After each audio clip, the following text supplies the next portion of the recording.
사랑하는 성도님들과 함께 나눌 말씀은 데살로니가전서 2장 1절에서 12절까지의 말씀입니다. 핵심적으로 살펴볼 말씀은 2절에서 4절까지의 말씀입니다.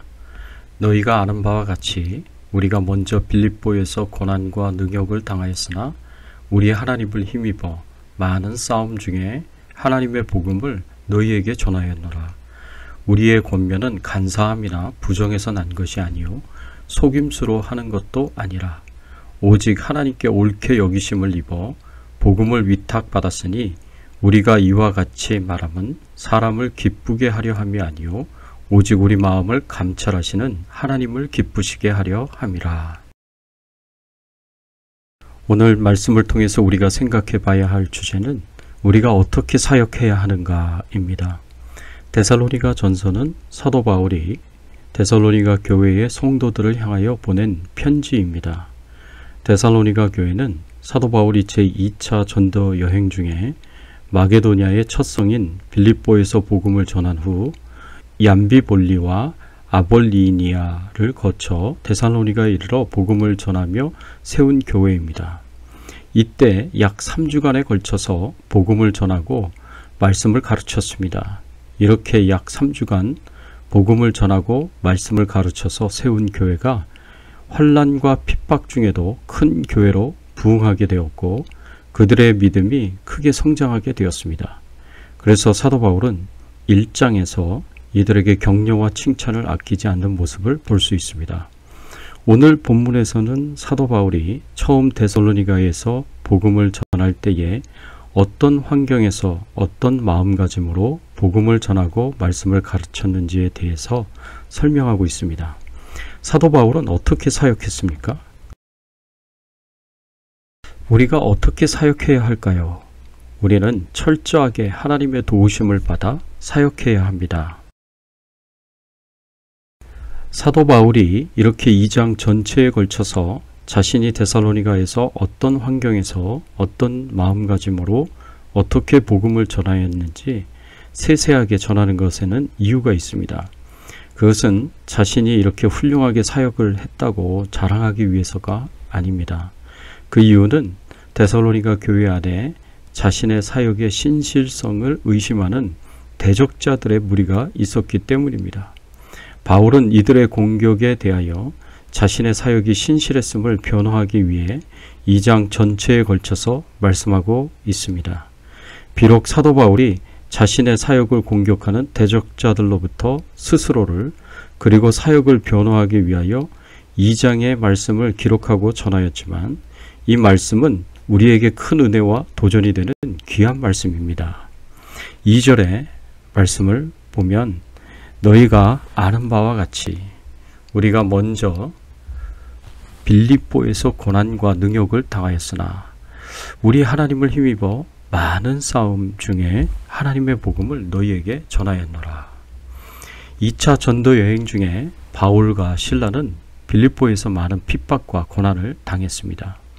바울이 빌립보에서 점치는 귀신 들린 여종을 고쳐주자 그 여종을 통해서 돈을 벌은 주인이 바울과 실라를 고소했습니다.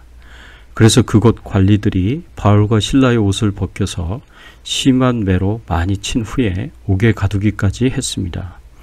바울과 실라가 로마 사람이었기 때문에 많은 핍박과 고난 속에서도 감옥에서 풀려나올 수 있었습니다. 그래서 데살로니가에까지 와서 복음을 전하였는데 이곳에서도 유대인들의 많은 반대와 싸움이 있었습니다. 그 가운데서도 사도 바울은 끝까지 복음을 전하였습니다. 사실 빌립보에서 받은 고난은 결코 작은 고난이 아니었습니다. 점치는 귀신 들린 여종에게서 귀신을 내어 쫓고 복음을 전한다고 사람들에게 잡혀서 심하게 매를 맞고 감옥에 갇히기까지 하였습니다. 보통 사람 같으면 이런 핍박과 고난을 받으면 얼마나 그 마음에 좌절과 낙심이 생기겠습니까? 다른 나쁜 일을 하다가 죄악된 일을 하다가 이렇게 된 것도 아니고 하나님의 일을 한 것이고 복음을 전하고 귀신을 내쫓는 선한 일을 한 것인데 이런 큰 핍박과 고난을 당하게 되면 낙심이 되지 않겠습니까? 이런 일을 허락하신 하나님이 원망되는 일이고 자신이 하는 일에 대하여 회의가 들 수도 있는 것이었습니다. 그렇지만 바울은 이런 핍박과 고난 속에서도 연약하여지지 않았습니다. 낙심하지 않고 절망하지 않고 다시 힘있게 일어나 데살로니가로 와서 이곳에서도 열심히 복음을 전했습니다. 이곳에서도 많은 반대가 있었고 고난이 있었지만 굴하지 않고 끝까지 복음을 전했습니다. 이것이 어떻게 가능할까요? 사도 바울은 2절의 말씀에 의하면 우리 하나님을 힘입어 라고 표현하고 있습니다. 이 말은 하나님의 도우심을 받아 라는 말씀입니다. 사도 바울이 낙심과 좌절의 상황 속에서도 포기하지 않고 더 힘있게 복음을 전하고 그 수많은 반대와 핍박을 이기고 끝까지 복음을 전할 수 있었던 이유는 한마디로 말해서 하나님의 도우심을 받았기 때문입니다. 하나님이 은혜 주시고 하나님이 능력 주시고 하나님이 지혜를 주시기 때문에 하나님의 도우심을 받았기 때문에 이렇게 핍박 속에서도 복음을 전하는 것입니다. 사랑하는 성도 여러분, 사도 바울의 모습을 보면서 우리는 큰 도전을 받습니다. 만일 우리가 사도 바울과 같은 핍박을 받으면 어떻게 행동하겠습니까?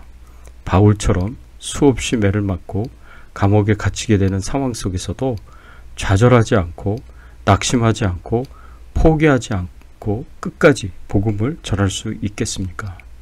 혹시 이런 핍박을 받지 않더라도 우리 주변의 조그마한 험담과 모함에도 견디기 힘들지 않습니까?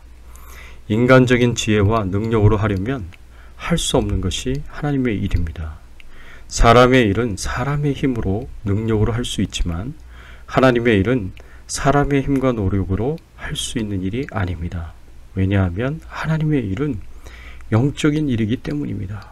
이 영적인 일은 하나님이 주시는 힘으로 능력으로 지혜로 감당해야 할 수 있는 일입니다. 왜냐하면 매번 사단이 악한 영들이 역사하기 때문입니다. 우리로 하여금 하나님의 일을 감당하지 못하도록 사단이 악한 영들이 수작을 부리는구나 생각하고 담대하게 맞서서 싸워 이겨야 합니다. 따라서 이런 시험이 올 때에는 마귀가 장난하는구나 생각하고 담대하게 맞서고 털고 일어서야 합니다. 안 그러면 정말 하나님의 일을 할 수가 없습니다. 사랑하는 성도 여러분, 어떤 환경과 여건 속에서도 낙심하지 말고 좌절하지 말고 주어진 사명 끝까지 감당하고 믿음으로 기도로 승리할 수 있는 저와 여러분들이 되시기를 예수님의 이름으로 축원합니다. 함께 기도하겠습니다. 하나님 감사합니다. 오늘 말씀을 통해서 우리가 어떻게 사명을 감당해야 하는지 알게 하여 주시고 깨닫게 하여 주시니 감사를 드립니다. 우리가 철저하게 하나님의 도우심을 받아 사역을 감당할 수 있도록 하나님 은혜를 베풀어 주시옵소서. 하나님께서 주시는 힘과 능력과 지혜로 주님의 뜻을 이루며 행하며 또 주의 사명을 감당할 수 있는 저희들 되게 하여 주시옵소서. 코로나 바이러스와 질병으로부터 저희들을 안전하게 지켜 보호하여 주시고 주의 나라와 영광을 위해서 살게 하여 주시옵시고 우리의 모든 기도가 응답이 되도록 역사하여 주시옵소서. 감사하고 예수 그리스도의 이름으로 간절히 기도드리옵나이다. 아멘.